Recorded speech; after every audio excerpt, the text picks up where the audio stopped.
এই অনুষ্ঠানটি শ্রোতাদের জীবন গল্প ভিত্তিক অনুষ্ঠান। এই অনুষ্ঠানে শ্রোতারা স্বেচ্ছায় নিজেদের জীবনের গল্প বলেন। শ্রোতারা যা এখানে বলেন তা সরেজমিনে ইনভেস্টিগেটেড নয়, সুতরাং সেদিক থেকে বিশ্বাস অবিশ্বাস একান্তই আপনার নিজের। সম্পূর্ণ বিনোদনমূলক এই অনুষ্ঠানটি আমাদের ব্যক্তিজীবনে কখনো কখনো শিক্ষণীয় ভূমিকা রাখে। এই অনুষ্ঠানে যারা আসেন স্বেচ্ছায় অংশগ্রহণ করেন। এই অনুষ্ঠানে কনফেস করবার পরে কিংবা জীবন গল্প বলবার পরে তার ব্যক্তি ও সামাজিক জীবনে কোনো বিরূপ প্রভাব পড়লে সেটার জন্য রেডিও কর্তৃপক্ষ দায়ী নয়। আসসালামু আলাইকুম প্রিয় শ্রোতা, আপনারা শুনছেন জীবন গল্প। আমি আরজে কিবরিয়া আপনার সঙ্গে রয়েছি। আমি কথা না বাড়িয়ে শুরুতেই আমার সঙ্গে যিনি গেস্ট রয়েছেন তার সঙ্গে আপনাদের পরিচয় করিয়ে দেবো এবং তার সঙ্গে কথা বলবো। কি নাম আপনার? আমার নাম আব্দুল্লাহ আল পলাশ। পলাশ হচ্ছে ডাক নাম, রাইট? জি জি। আচ্ছা, ঠিক আছে। বয়স কত এখন? 25 বছর। 25 বছর, ঠিক আছে। চলেন শুরু করি। একবার যেখান থেকে বলতে ইচ্ছে করে, যেভাবে বলতে ইচ্ছে করে। আমি এসব মনে করেন যে আমার বয়স এসব 12 কিংবা 10 এর মধ্যে থাকবে। তাই আমার আব্বা হঠাৎ করে ব্রেন শর্ট পড়ে, কে যেন কি খাওয়ায়। আপনি কি আপনার জন্মের পর থেকে বাবাকে এরকমই দেখছেন নাকি তার আগে ভালো দেখেছেন? না, আমি 7-8 বছর পর্যন্ত ভালো দেখছি। আচ্ছা, তারপরে আপনি যে সময় গল্প বলছেন ওই সময়টাতে আপনার বাবা মানসিকভাবে ভারসাম্যহীন, জি, তাই তো? আচ্ছা, ওকে। আপনি পরিবারের বড় ছেলে? হ্যাঁ হ্যাঁ, আমি আমার পরিবারে বড় ছেলে। কয় ভাই বোন ছিলেন আপনারা? আমরা 2 ভাই। 2 ভাই। হ্যাঁ। সংসার চলতো কিভাবে তাহলে? সংসার মানে আমার দাদার ইসিতে সাপোর্টে। জি, বলেন। তারপর মনে করেন যে আমার দাদু আমার মাকে কাজকাম করাইতো। আমার আব্বা তো মনে করেন যে নর্মাল। আমার দাদু কাজকাম করাইতো। আমার এক কাকু ছিল, ঠিক আছে। আমার কাকুরা আগে বলি, আমার কাকুরা আবার মানে 4 ভাই, আমার আব্বা সহ 5টা। আচ্ছা, তো সবাই যার যার মতো। তো আমার ওই কাকুটাই আর কি মানে আমার দাদুর সাথে থাকতো। আচ্ছা। আব্বা আপনার আমার দাদুর সাথেই। তাই আমার ওই কাকু মনে করেন আমাদেরকে দেখতে পারতো না, এক চাষে দেখতে পারতো না। সবাই একটু কমজোরি, কিন্তু হ্যাঁ আমাকে সহ্যই করতো না। আচ্ছা। আমার 2টা ভাইকে সহ্যই করতো না সে, আমার মাকেও না, ঠিক আছে।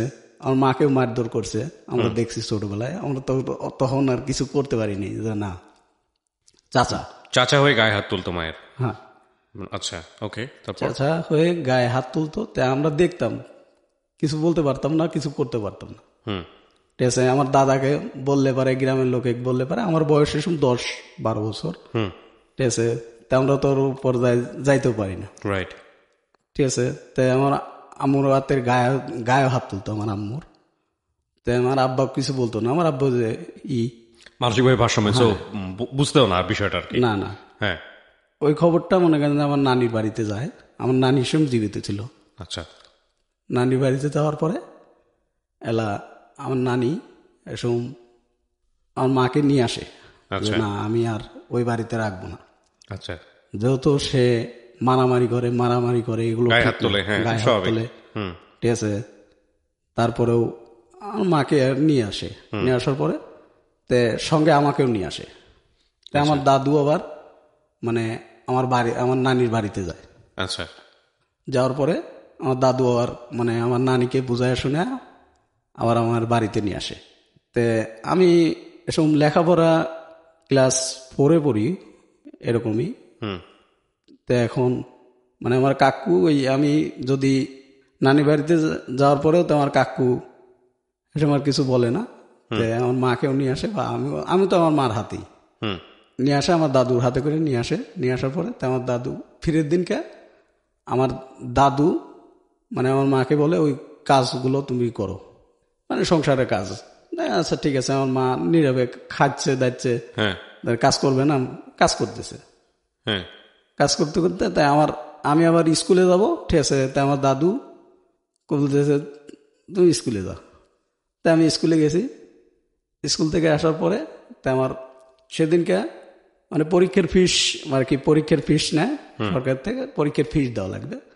তো আমার তো বাপ এরকম না, তাই আমার বাপেরটা না চায়, আমার দাদুরটা চাইছি। বাজারে যায়, সে সময় আমার কাকু উপস্থিত ছিল।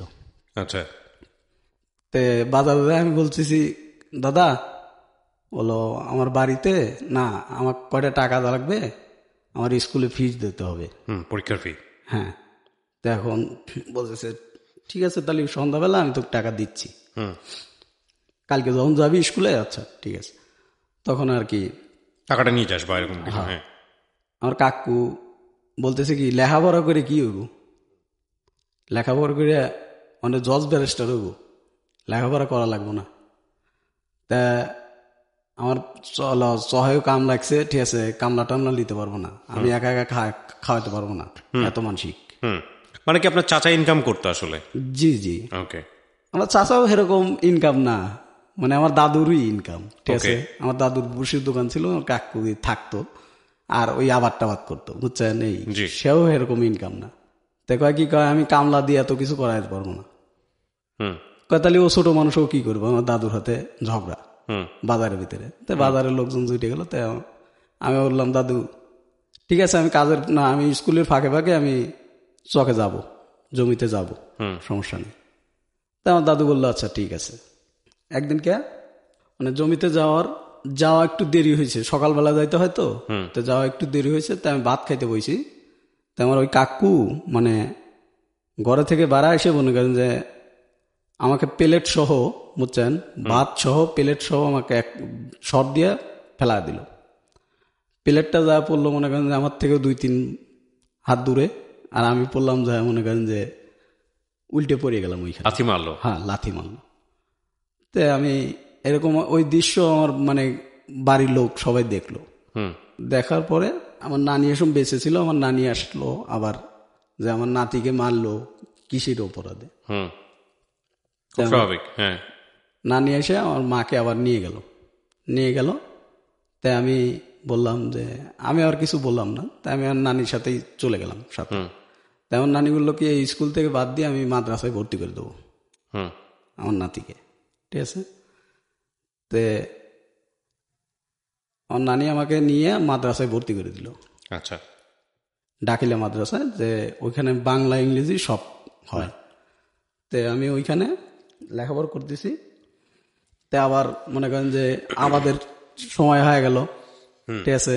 তা আমার কাকু আর মানে ওই আমার মাক নিয়ে আসার জন্য আবার মানে করলো, তার বাপের কাছে বলছে হয়তো, তার বাপ আইসে। তা আমার নানি বললো না, আমি আর যাইতে দেবো না, আমি আর যাইতে দেবো না, এরকম মারধর করলে আমি আর যাইতে দেবো না। আমার এক মেয়ে আমি পালতে পারবো, আমারও 4টে মেয়ে আছে, 4টে মেয়েই আল্লাহ তুলি পারে খারাপ জায়গা দিইনি, কিন্তু এইটাই একটু খারাপ জায়গা। তাও এটা খারাপ জায়গা না, এটাও ভালো জায়গা দিছিলাম, কিন্তু কর্মবশতে এটা কপাল খারাপ হয়ে গেছে এরকম।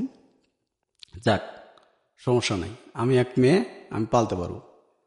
তো আমার নানা আগের যুগের মনে করেন যে ব্যাংকে চাকরি করতো, ব্যাংকের সোনালী ব্যাংকের মানে ম্যানেজার ছিল, সে এককালীন টাকা পেতো। তো আমার নানি আবার ভয় পাইতো না, ঠিক আছে। কত আমারই কত টাকা, আমি ব্যাংকে যদি হাত দিই আমারও ধনের টাকা বাড়াবে, আমার নানি বলতো, ঠিক আছে, সরকারের থেকে আমার টাকা দিবে। তো এখন আমি মাদ্রাসায় থেকে আমার নানি খরচ চালাইতো। তো ইতিমধ্যে মনে করেন যে আমার দাদু গেল, তো আমার দাদু এই কথা বলে দিল। তো আমার নানি আর আসতে দিল না আমাদের, আচ্ছা, আসতে দিল না। পরে আমার দাদু বাড়ি থেকে ফিরে আসার পরে আমার দাদি গেল, আর আমার কাকু গেল, যে কাকু আমার মারধর করতো সেই কাকু। যাওয়ার পরে তাই আমার মানে মাক যা বলতেছে, যাওয়া হবার হয়েছে, ঠিক আছে, এখনো কাজ কাম লাগিয়েছে, ঠিক আছে, তাই চল ভাবি, চলেন ভাবি যাই, আর করবো না। আমাকে বললো বাঁচতে, কাকা চলো।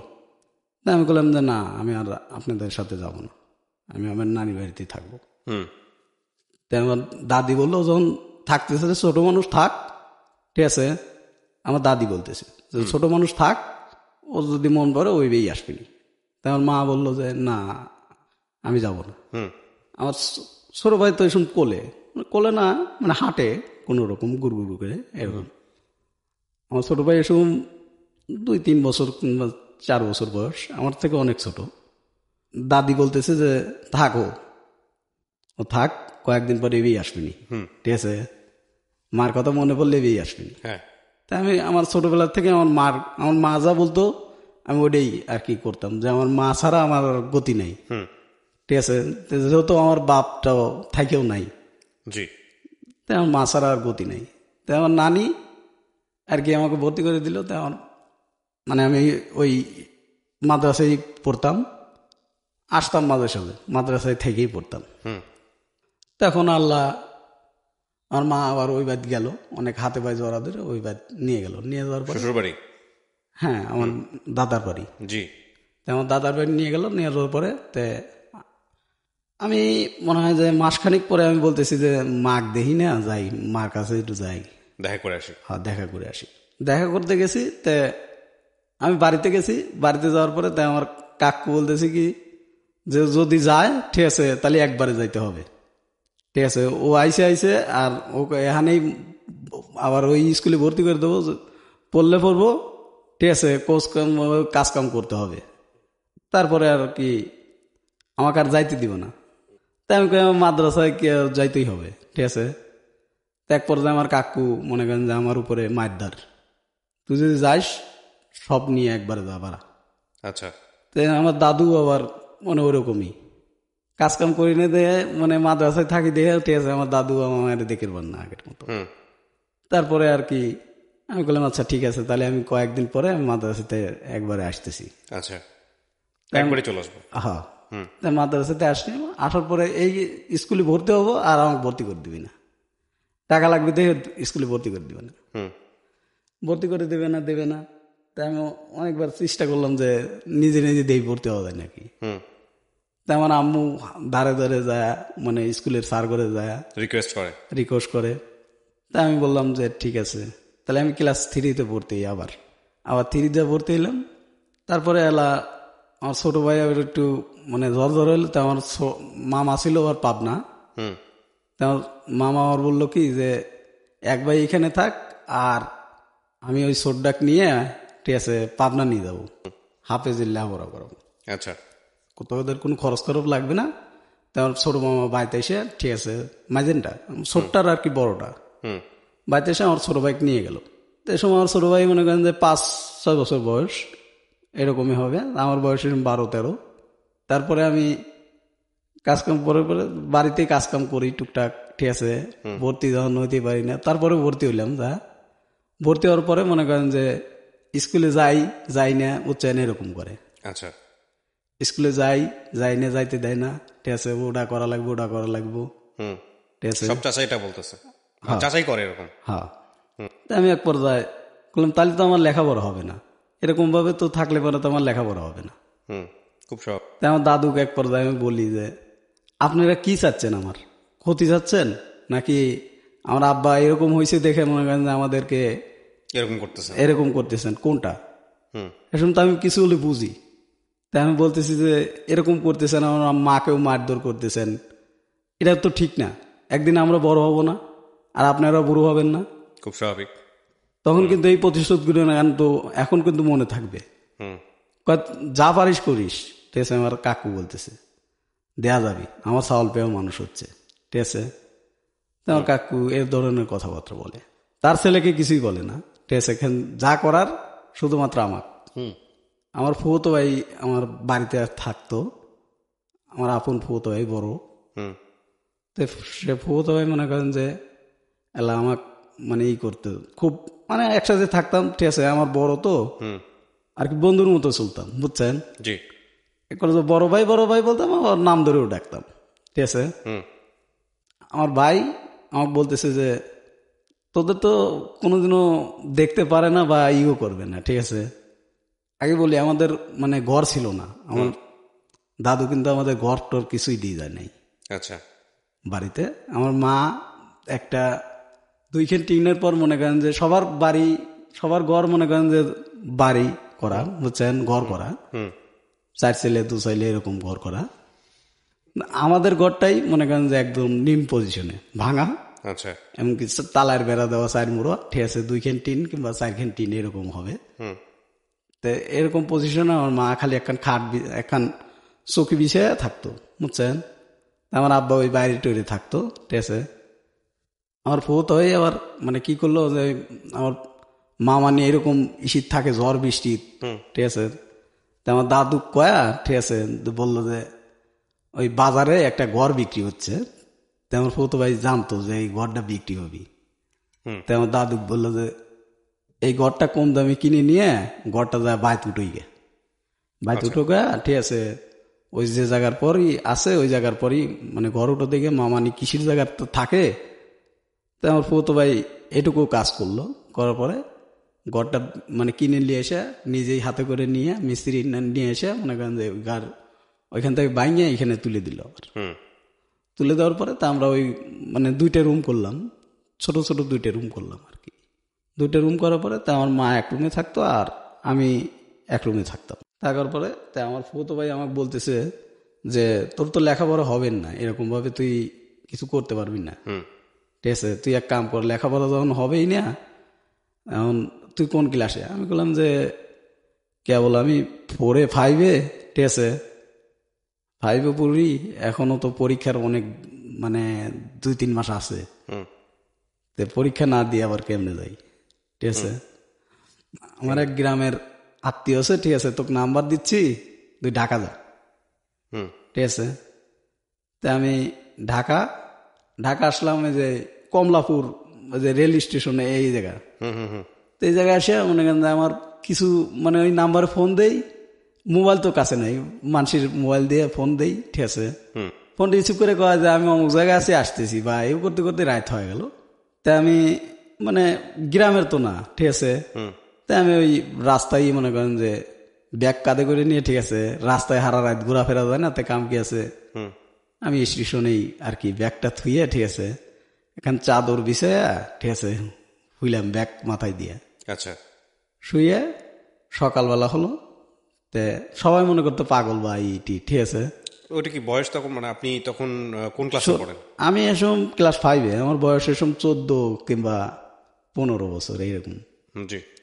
তারপরে মনে করেন যে এলা আমি বললাম যে এরকম ভাবে তো আর কেউ নাই, তাই আমি চা খাইতেছি, টাকা আছে বেশ কয়টা, 1000 খানিক টাকা আছে, আমার ফুতো ভাই টাকা দিয়ে দিছিল আমার।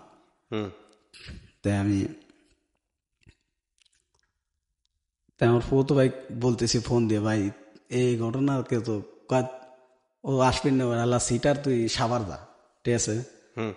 তাই আমি ওইখান থেকে আবার সাভার আসলাম, সাভার আর একটা নাম্বার দিল, তো ওই নাম্বারে যোগাযোগ করলাম, তো ওইখানে সাভারে আসলাম, সাভার হেমাদপুরে আসলাম।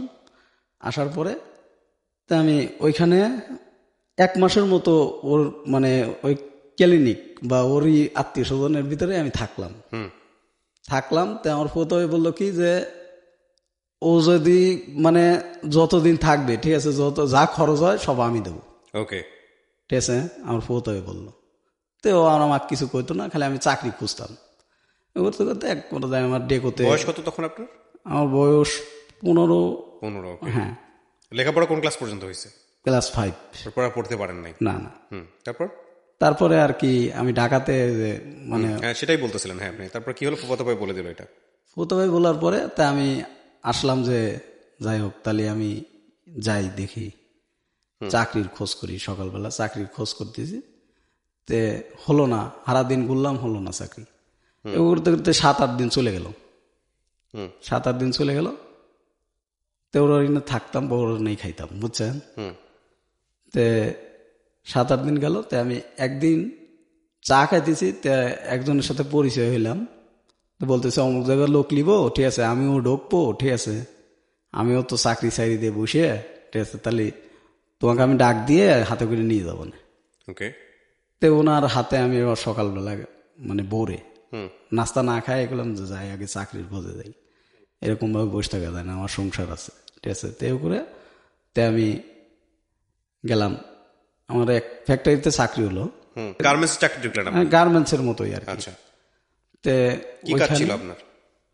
স্কিন প্রিন্টের কাজ।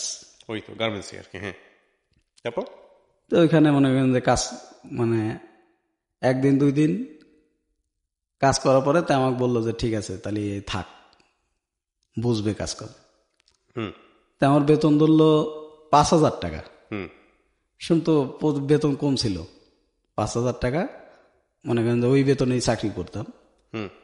মানে এখানে 2,000 টাকা 3,000 টাকা খরচ করে, ঠিক আছে, আর বাড়িতে সব টাকা পাঠায় দিতাম আমার মার দ্বারে। আচ্ছা। এইখানে মনে করেন যে 2-3 মাস যা খাইছি 1 মাসের মতো, ঠিক আছে, এদেরও বিল হয়ে গেল মনে করেন যে 2-3 হাজার টাকা। আমার ফটো বললো যে টাকাটা দিয়ে দিস, ঠিক আছে। তো বললাম আচ্ছা ঠিক আছে, তা আমি পরের মাসে বেতন তুলে এই টাকাটা দিয়ে দেবো না। ওকে। তো এর মধ্যে আমার মা বাড়িতে থাকতো, আমি মাঝে মধ্যে টাকা পাঠাতাম, আমার দাদু আবার ওই টাকা দিয়ে হয় না দে, আমার দাদু কয় কি কয় যাচ্ছে, আমার কাকু আবার কয় কি কয় যে ছেলে আসিল, ছেলে মানে খেদায়া দিল, ঠিক আছে, এখন ওদের খাইবে দিবি কিনা, ঠিক আছে, এদের কাজ কাম নাই, এরা মানে ভিক্ষে করে খাই গিয়ে মাকে ঘাড় ধরে বাইর করে দেবো। তাই আমার ফুফতো ভাই বললো কি পলাশ যে তুই একটু বাড়িতে আয়। তাই আমি বাড়িতে গেলাম। বাড়িতে যাওয়ার পরে তাই আমি শুনতেছি যে আমাদের ঘাড় ধরে বাইর করে দেবো হ্যান ত্যান। গ্রামের লোক মানে বাধা দিল যে একটা এতিমি ওরা, আর বাবা তখনও অসুস্থ মানসিকভাবে। হ্যাঁ, এতিমি, এদেরকে গাড় ধরে বের করে দেওয়া যা, ঠিক আছে, একটা গ্রামের মান সম্মান আছে, ঠিক আছে, এরা মানে কি করবে, এরা ছোট মানুষ, এরা কি করবে, কোথায় যাবে, কোথায় যাবে। তো কয় জানো মনে হয় না দেখে বিক্রি করে খাই গিয়ে, ঠিক আছে, আমার কাকু ওর এই ধরনের কথাবার্তা বলতো। তা আমি এক পর্যায়ে, ঠিক আছে, এসব তো আমি বড়ই 15 বছর যেহেতু বুঝি, তাই আমি বললাম আমার আব্বার সহায় সম্পত্তি যা পাবো, আমার বাড়ি পাবো না, ওগুলো আমি এখন নেব। কয় তোর দাদা মরে গেলে এসে নিয়ে যাস, তারপরে আমাদের থাকতে দেবে না। আচ্ছা। তাই আমার দাদু কয় কি কয় না রয়েছে থাক, আর ওদেরকে ব্যাটি দেবো, ঠিক আছে। তাই আমাদেরকে ব্যাটি দিল, ব্যাটি দেওয়ার পরে কিছু দিল না। তাই আমার মা বললো যে টানতে পারবি? তো বললাম যে দেখি আল্লাহ পাক তো একদিন না একদিন হবেই, টানতে পারবো ইনশাল্লাহ, আল্লাহ ভরসা। তাই আমি পর্যায়ে ঢাকা চলে আসলাম। তো আমার ফুতো ভাই মাঝে মধ্যে এবার হেল্প করতাম, আমার ফুতো ভাইয়ের নাম্বারে আমি টাকা পাঠাতাম। তো আমার ফুতো ভাই চাল ডাল যা কিনে দেওয়ার আমার ফুতো ভাই কিনে দিত, আমার ছোট ভাই তো পাব নাই, চাল ডাল যা কিনে দেওয়ার আমার ফুতো ভাই কিনে দিত। কিনে দেওয়ার পর আমার মা এরকম, আমি 1 মাসে দিতাম আর 1 মাসে দিতে পারতাম না, এরকম করতে করতে মানে ফ্যাক্টরিতে একটা গ্যালজাম লেগে গেল। গ্যালজাম লাগার পরে আমার বেতন বাড়াইনের বা সরকারি থেকে বেতন বাড়াইলো 8,300 টাকা করা হলো। তাই আমি ওই সঙ্গে মনে করেন যে ওই ফ্যাক্টরিতেই বললাম যে তাহলে তো আমার বেতনও বাড়বি, বৃদ্ধি বেতন পাবো আমি। এবার করে মনে করেন যে এরকম পর্যায়ে আর কি বেতন বাড়লো। বেতন বাড়ার পরে তাই আমি ওই আমার মার কথা অনুযায়ী, ঠিক আছে, একটা মেয়ের সাথে আমার আর কি সম্পর্ক ছিল। আচ্ছা। সম্পর্ক ছিল, তো ওই মেয়ের সম্পর্ক ছিল। তো আমার মা বলতেছে যে হচ্ছে দেখাও, দেখালাম। তো ওই মেয়ে বলতেছে না আমি এসব গ্রামে বিয়ে বসবো না, ঠিক আছে। আচ্ছা, একই জায়গায় কাজ করতেন? হ্যাঁ। আর একটা মেয়ে, ও মেয়েটাও মনে করেন যে গরিবই, আমাদের বাড়ির কাছের বা আমাদের 1 থানা পরে, বুঝছেন, তাদের বাড়ি। তো ওই মেয়েটা চাকরির খোঁজে আসছে। তে আমি আমার সাথে আবার ওই আমার যে ম্যানেজার ছিল, ম্যানেজারের বাড়ি ওই মানে আমাদের ওই ডিস্ট্রিক্টেই, বুঝছেন। তো ম্যানেজার দেশি করতো। তো আমি ওই মেয়েটাকে বললাম যে ঠিক আছে, তাই আমার ম্যানেজারে বললে ঠিক আছে আমি চাকরি আপনি না আপনি করেই বলতাম এসব, দেখি আমি ম্যানেজারে বলে আপনি একটা চাকরি ব্যবস্থা করে দেবো না যান। তো কয় ভাই আমার উপকার হবে আপনি দিলে, ঠিক আছে। বললাম আচ্ছা ঠিক আছে যান। তো চাকরি দিলাম, মানে ম্যানেজারে বলে ঠিক আছে। বললাম আমার গ্রামের লোক, ঠিক আছে, আমার পাশের থানার বাড়ি, ঠিক আছে, তা আমরা মানে একই জেলারই লোক, ঠিক আছে। তাহলে আমি তো মানে এদেরকে যদি চাকরি দেন তাহলে আমার একটা বাড়বে বা গ্রামের লোক, ঠিক আছে। তো এবার করতে করতে মেয়ের সাথে আমার সম্পর্ক হলো। তো আমার মা আবার মানে আমার মাকে আমি বললাম যে মা এই ঘটনা, ঠিক আছে, মেয়েটা তো আমার সাথে বিয়ে বসতে চাচ্ছে, ঠিক আছে। তেমন মা বললো ঠিক আছে তুমি নিয়ে আসো একদিন। আচ্ছা। তো আমার মা দেখে পছন্দ করলো যে না ঠিক আছে চলবে, ঠিক আছে। দেখার পরে তো আমার ফুফুতো ভাই দেখে মেখে ঠিক আছে বললো যে ঠিক আছে তাহলে আমরা দেখাই। আমার চাচা, যে চাচা আমাদের মারধর করতে, হ্যাঁ চাচাও দেখলো, দেখার পরে বলতেছে ঠিক আছে। তাহলে এ সময় আমার বয়স 20 কিংবা 20 বছরই এরকমই, বুঝছেন। করোনার আর কি চলে আসলো, ঠিক আছে।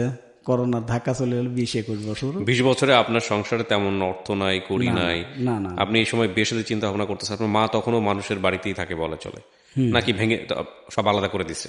আলাদা করে দিছে। আলাদা করে দিছে। তখন আপনার মাকে আপনি দেখেন? হ্যাঁ হ্যাঁ। আচ্ছা, তারপরে আমার মানে মা আবার মানে বলল যে বাবা তখন কই? আমার আপনাদের বাবা সাথে? বাড়িতেই। আপনাদের সাথেই? হ্যাঁ হ্যাঁ। আচ্ছা, আমার দাদুর ওখানে থাকতো বা ইসির ওখানে থাকতো, বুঝছেন, আমাদের ওইখানে থাকতো। আপনার ছোট ভাই বোনগুলো? আমার ছোট ভাই তো পাবনা। না, তখন কি করতেছে? কোনো কাজের মধ্যে আছে না পড়াশোনা? না, পড়াশোনার ভিতরে। পড়াশোনা। তারপর আপনি কি বিয়ে করলেন 20 বছর বয়সে? 20 বছর বয়সেই আমি আর কি বিয়ে করলেন? হ্যাঁ বিয়ে করলাম। তো বিয়ে দিল আপনার সঙ্গে, মানে মেয়ের পরিবার দেখলো? মেয়ের পরিবার তো নাই, মেয়ের পরিবার মানে ওরকম টাইপের না। আচ্ছা, ঠিক আছে। তারপর? তো ওই মেয়ের পরিবার বলতে কি একটা মা ছিল, ঠিক আছে, এই তাছাড়া আর কিছু। আচ্ছা, বিয়ে দিল আপনার সাথে? হ্যাঁ, আলহামদুলিল্লাহ। তারপর? বিয়ের পরে তা আমি আমার মা ওই সিদ্ধান্ত করে ঠিক আছে বিয়ে করালো মানে আমি বিয়ে করলাম। বিয়ে করার পরে মেয়েটা আমার সাথে 1 বছর আর কি ভালো। ইতিমধ্যে আমার মা বলতেছে যে হচ্ছে তোর বউকে বাইত পাঠা, আমি তো অসুস্থ, জ্বর, আমি তো রান্না বান্না করে পারি, তোর বউকে বাইত পাঠা। তা আমার বউ বললো যে ঠিক আছে, তাহলে আমার তো অসুস্থ, বাদ যাই আমি। ওকে। এইখানে মানে আমি জানতাম না, মানে আমার বন্ধুর থেকে কথা শোনা যে এইখানে আর একটা ছেলের সাথে ওর মানে কথাবার্তা চলতো, ঠিক আছে, মোবাইলে। তা আমি অতটা করিনি, আমি কইছি না, করতে পারে হয়তো বা ভাই বেরাদারা হতেই পারে, স্বাভাবিক। তা আমি অতটা করিনি, গ্রাহ্য করিনি। গ্রাহ্য না করে তাই আমি বলতেছি যে ঠিক আছে, তাহলে তুমি বাদ যাও আপাতত, ঠিক আছে, আমার মা অসুস্থ, বাদ গেল, বাদ যা 7-8 দিন কিংবা 15-20 দিন আর কি থাকলো। থাকার পরে তা আবার আসলো, আসে গার্মেন্টসে আবার জব নিল। জব নেওয়ার পর তাই আমার গার্মেন্টসে আমি এক ফ্যাক্টরি, তো ও এক ফ্যাক্টরি, ঠিক আছে। আচ্ছা। তো এখন ওইখানে ওর সাথে আর কি ওই ছেলেটার সাথে যোগাযোগ, তা আমি অতটা করিনি। আমি কইছি যে না, ভাই বেরাদার হতেই পারে, স্বাভাবিক। তো আমার বন্ধু বান্ধব খালি আমাকে টাইম হতো, কেরে ওইটা কিটা করলাম, ওটা কিটা মানে তো তোর বউর হাতে আসে এসে কথাবার্তা বলে, ঠিক আছে, ওটা কিটা? তা আমি কই যে ওটা কিটা, হয়তো ওর ভাইটাই। তা আমি মানে খুবই করতাম না। তো একদিনকে আমি হাতে নতো দেখলাম যে, চোখে দেখলাম যে আসলেও সত্য। তা আমি আমার বড় দিঘাই যে আচ্ছা তুমি কি এগুলো ঠিক করতেছো বলো? তো বলতেছে না, এটা আমার চাস্তো ভাই, ঠিক আছে, আমি তোমাকে ছাড়ি কোনোদিনও যাবো না, আচ্ছা, এরকম তুমি ভাবিও না, আর আমাকে সন্দেহ করো না। তাই আমি বললাম, আমি যদি সন্দেহ করতাম তাহলে তোমাকে ওই আমার বন্ধু বান্ধবের পরের থেকে আমি তোমাকে সন্দেহ করতাম ভাই, এখন তো আর তোমাকে সন্দেহ করি না। আর তুমি যদি ভালো চাও আমার কাছে থাকবা, আর যদি তোমার ভালো না লাগে মানে আমাকে আগেই বলবা। তাই না, আমি তোমার সাথেই আছি, তুমি আমার মতোই, আমি তোমার সাথেই আছি। আচ্ছা ঠিক আছে। তা এখন আমি আর অতটা করি না, এবং করতে করতে সম্পর্ক বাড়ে ওদের সাথে, কমে না। তে কমে না। আমার বন্ধু বলতেছে দোস্ত কি করি, কত দিই, বাদ চলে যাগা। আমার বউরে আমি বললাম যে তুমি বাদ চলে যাবা, ঠিক আছে, আমি তোমাকে এখানে রাখবো না, আমি ব্যাচেলারে ঢুকবো না, ঠিক আছে, আমি ফ্যামিলিতে আর থাকবো না, ঠিক আছে, আমি রুম সাইডে দিচ্ছি, তুমি বাদ চলে যাবে, আমি তোমাকে টানতে পারবো, যাও। তারপরে মনে করেন যে আমি বলার পরে আমার বউ বাড়িতে গেল, হ্যাদের বাড়িতে না, আগে আমাদের বাড়িতে গেল। যাওয়ার পরে মনে করেন যে হয়তো আমার বাড়িতে 10-15 দিন ছিল, থাকার পরে তাদের বাড়িতে গেল, তাদের মা ডাক দিয়ে নিয়ে তাদের বাড়িতে নিয়ে গেল, মা এসে নিয়ে গেল তাদের বাড়িতে। তাই আমার বউ আমাকে টেলিফোন করে বলতেছে যে আমি তো তোমার বাড়িতে নাই, ঠিক আছে, আমার মা আইছিল, আমার মার সাথে আমি আমাদের বাড়িতে আসছি, তুমি আমাকে বলবে না? আমি তোমাকে ফোন দিচ্ছি, তুমি আমার অফিসে, ঠিক আছে, তুমি তো ফোন রিসিভ করো নাই, দেখো তোমাকে কতবার ফোন দিছি। আমি দেখলাম যে না, হয়তো 4-5 বার ফোন দিছি আমাকে। তারপর বললাম আচ্ছা ঠিক আছে, না বললা, ঠিক আছে, তাহলে আমার মাও একা, ঠিক আছে, বলো তুমি তাড়াতাড়ি চলে আসো, যে কদিন থাও চলে এসো। আচ্ছা ঠিক আছে। তো এ বলার পরে ইতিমধ্যে আমার ওই যে অফিসে একটু মানে আমার ওই একটা ম্যানেজার ছিল, ম্যানেজারটা মনে করেন যে কারণ বসে চাকরি চলে যায়, চাকরি চলে যাওয়ার পরে তো আমাকে বলতেছে যে হচ্ছে পলাশ, ঠিক এতদিন আমি আসিলাম, সবকিছুই দেখে শুনে রাখছি, অন্যায় করলে পরেও অতটা করি নেই। ঠিক আছে, আমাদের সবাইকে ডাক দিয়ে বলতেছে অন্যায় এক জায়গায় থাকতে গেলে অনেক কিছু হয়, সবাইকে ডাক দিয়ে নিয়ে বলতেছে। তা আমাকে পার্সোনালি বলতেছে, পলাশ একটু দেখে শুনে থাকিস, তোর একটু বেশি মানে ভুল আছে। আচ্ছা ঠিক আছে স্যার, দোয়া করবেন, আপনি যখন যাচ্ছেন দোয়া করবেন আমার জন্য। মাসখানিক পরে আর একটা ম্যানেজার আসলো, আর একটা ম্যানেজার পরে মাসখানিকের মতো আর কি ভালো চাকরি করতেছি। চাকরি করার পরে তো আমার এক পর্যায়ে মানে ফলোয়ারে বুঝছেন একদিনকে অনেক পানি জমে গেল। কিসের থেকে যে পানি আসলো এটা বলতে পারলাম না, আমি নিজেও জানি না। ঠিক আছে, যেদিন পানি জমে গেছে, ঠিক আছে, আমি সেদিনকে 9টা বাজে অফিস থেকে বেরিয়েছি। ঠিক আছে, আমার পরে অনেকজন কাজ করছে অফিসে। তখন তারা ডিসিশন করতেছে যে কোন কোন লোক, ঠিক আছে, দেখবো যে আমরা এত পানি জমে গেল, আমাদের উপরে চাপ আসছে উপর থেকে, ঠিক আছে, আমার এত টাকা ক্ষতি হলো। কোম্পানির ম্যানেজাররা বলতেছে এত ক্ষতি হলো, এগুলো কে করলো? নিশ্চয়ই আগের ম্যানেজারের কোনো তার উপরে করবে। তা আমরা জানতাম না যে তার উপরে বা করবে। তারা বলতেছে না, আমার কোনো এরকম পার্সোনাল কোনো লোক নাই। ওই মানুষজন জানতো যে এই ম্যানেজারের মনে করেন যে বাড়ির কাছের লোক বা গ্রামের লোক। আর একটা লোক ছিল হেকো। তে একদিনকে মানে আমাকে বলতেছে যে হচ্ছে ঠিকালে কাজ কাম করো, ঠিক আছে, তোমার তো আগের ম্যানেজার তো নাই। ম্যানেজার আর কি মানে পিএস না বলে, হ্যাঁ আমাকে বলতেছে। আমি বললাম ভাই আসি, এতদিন ধরে কাজ করতেছি, আপনাদের সাথে থাকতেছি, জানেনই তো আমি কোন ধরনের বা আমি কোন লেভেলের। তো বলতেছে জানি, কিন্তু তারপরেও তো একদিনকে আমি তার ফিরের দিনকে, সেদিন আমি কিছু জানি না সঠিক, তার ফিরের দিনকে মানে আমার ভুল হয়েছে একটা ভুলটা বলতে কি মনে করেন যে আমি বাথরুমে যাব, ঠিক আছে, ইতিমধ্যে মানে হাতে ময়লা, তো বাথরুমে যাইতে পারতেছি না, তা হাতের ময়লা, ঠিক আছে, একটু মানে ধুইয়ে, ঠিক আছে, বাথরুমের ভিতর আত্মাত করে যা দৌড় পাড়িয়ে গেছি। তে হালকা একটু মানে প্যাঁচকল তো বুঝছেন, হালকা একটু চাপ দিছি, পানিটা অল্প অল্প পড়তেছে, বন্ধ হয় নাই, একেবারে বন্ধ হয় নাই। মনে করেন যে আমি বের হয়ে আসে, তা আমাকে বলতেছে যে হচ্ছে এই টিউবওয়েল ছাড়ছে কিটা। পরে গেলাম যে মানে হ্যাঁ, আমাকে বেঁধে রাখিয়ে কয় যে টাকা পয়সা দিয়ে দাও, এই আগের ম্যানেজারের লোক, আমি আগের থেকে সন্দেহ করছি। তা আমি বলতেছি স্যার আমার যদি দোষ থাকতো তাহলে আমি আগেই স্বীকার করতাম, আর আপনারা যেভাবে কথাবার্তা বলতেছেন এভাবে কোনো কথাবার্তা হয় না। ঠিক আছে, আমি ম্যানেজারের হুমকি। আর স্যার আমি তো যেদিনকে মনে করেন যে এই যে দুর্ঘটনা ঘটছে বা আমাদের ফ্যাক্টরিতে, আমি তো সেদিন 9টা বাজে গেছি। ঠিক আছে, আমার পরে কি কাজকাম করে নাই মানুষজন, আমার পরে কি কেউ ওয়াশরুমে যায় নাই। চাকরি চলে যাওয়ার পর তা আমি বেকার হয়ে গেলাম। ইতিমধ্যে করোনার ধাপ চলে আসলো। ঠিক আছে, করোনা আসার পরে তো আমি আর অন্য জায়গা চাকরি করতে পারতেছি না, বা সরকারের থেকে লকডাউন দেয়, অমুক দেয় তমুক দেয়, তাই আমি বসে গেলাম, একদম বসে গেলাম। তাই আমি চিন্তা ভাবনা করলাম যে এ করে আর কতদিন চলাম যায়, 20 দিন 25 দিন তো আমি ঢাকা শহরেই, আর ম্যাচ বিলো আসে গেল পড়াই। তাই আমার ফোজ ভাইকে আমি ফোন দিয়ে বললাম, ভাই কি তুই তো আমাকে ছোটবেলাতেই করতেছিস, ঠিক আছে, দেখ ভাই এই ঘটনা। তো বলতেছে যে তুই এরকম ঘটনা করবি, তা আগের তো বলবি না আমাকে। কারণ ভাই চাকরির খোঁজে আর করোনা, এখন তো চাকরি বাকরি কোনো জায়গায় পাচ্ছি না। তো এখন কি করবি তাহলে? কি আর করবো, বাড়িতেও তো মানে বিপদে পড়ে গেলাম, বাড়িতেও তো চাল ডাল কিছু নাই, এখন বিপদে পড়ে গেলাম। তেমন প্রথমে বলতেছে চাল ডালের হিসাবে আমি 1 বস্তা চাল কিনে দেবো না, কিন্তু এই মাসটা যাবে না, কিন্তু তারপর যদি লকডাউন দিয়ে দেয় তারপরে কি করবি নি।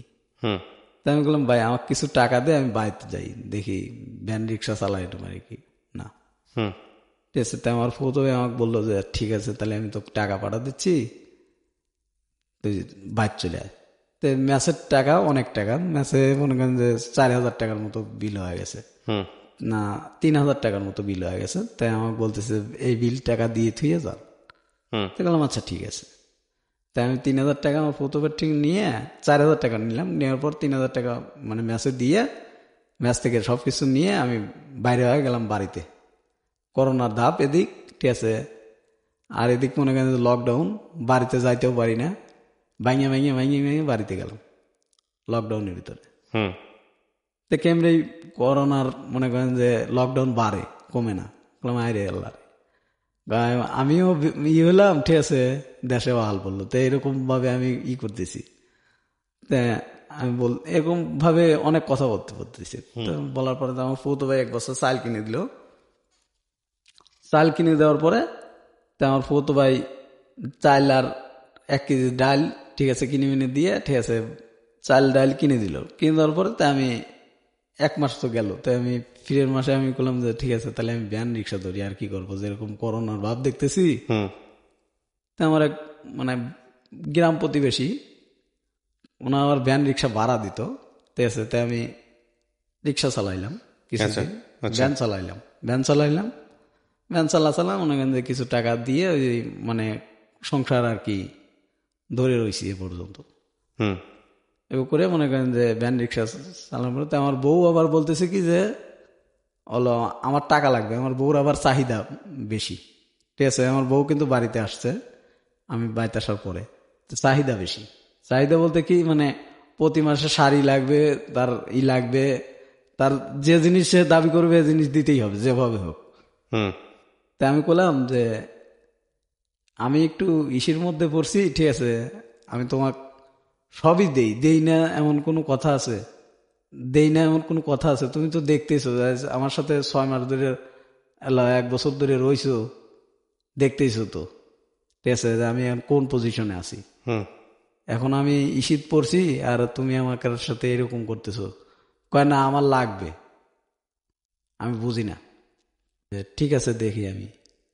তো 1 মাস শাড়ি কিনে দিলাম, তার ফিরের মাসে আবার বলতেছে আমার অমুকটা লাগবে, অমুকটা লাগবে। তাই আমি বললাম যে এরকম ভাবে চাহিদা করলে তো আমার সংসার চলার নিয়ে টাপ ব্যাপার হয়ে যাবে, ঠিক আছে, একটু কম করো, ঠিক আছে। মানুষ কিন্তু ওটা দেখেন, মানুষ দেখে হলো সংসারে অভাব আছে নাকি। তুমি শাড়ি নিয়ে ঘুরবা আর তোমার পেটে ভাত নাই, আমি এইভাবে বললাম আমার বউরে বুঝাচ্ছি। আমার বউ বুঝে না, মানে আমার উপরে খেই করে ওঠে, ঠিক আছে। ওই যে ওই ছেলেটার সাথে সম্পর্ক আমি জানতাম না যে আপনি আপনার ওয়াইফের সঙ্গে আছেন এখনো নাকি ডিভোর্স হয়ে গেছে? না, তারপরে মানে আমার হাতে রাগারি করে বাড়িতে চলে গেল। বাড়ি যাওয়ার পরে আর আসে না। তা আমি এক পর্যায়ে করলাম যে যাই দিয়ে আমার বউটা নিয়ে আসি, আমার বউরে নিয়ে আসার দেখলাম। তো আমার মনে করেন যে তার স্বাস্থ্য বাইরে কয় ভাত কাপড় দিতে পারিস না, বিয়ে করছোস কে, হ্যান তেন নানান কথাবার্তা বলতেছে। বললাম যে ভাত কাপড় দিতে পারি কি না পারি, ঠিক আছে, এটা আপনার বোন জানে, ঠিক আছে।